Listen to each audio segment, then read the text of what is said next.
I was born in Heidelberg, Germany. That's a town that's between Heidelberg and Stuttgart. It's in southern part of Germany.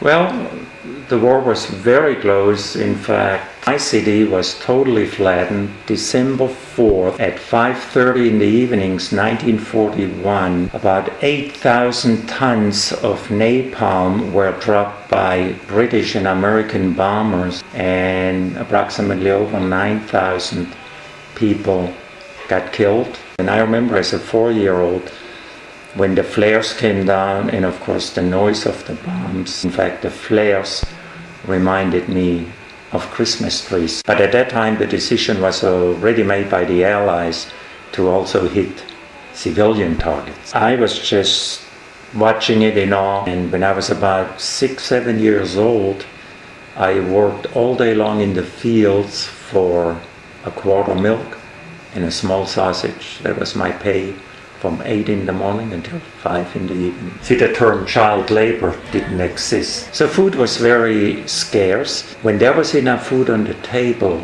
you were happy. But we were hungry as kids, so we just foraged. You were not choosy.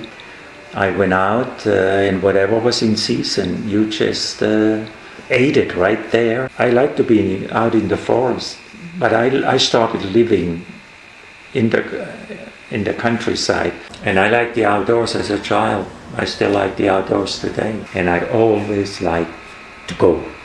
Some people like to stay home. I like to go. In Germany, I didn't have money to travel, but when I got my first bicycle, that was a holiday. I had a hard time sitting and concentrating. My head was all over the place. I threw my bag in the corner and I went out the door. So that was my highlight of the day, not school. Some kids like to come home. I just could go and go and go. If I wanted to leave my town, get out of my town, I had to go on my bicycle. Sometimes I linked up with a friend and we packed a tent and some blankets and we went on a trip overnight. But I always liked to travel. I always liked to move, to go, to be on the road. I still like to take off on my bicycle. Only today it has 4 wheels. Just like to go.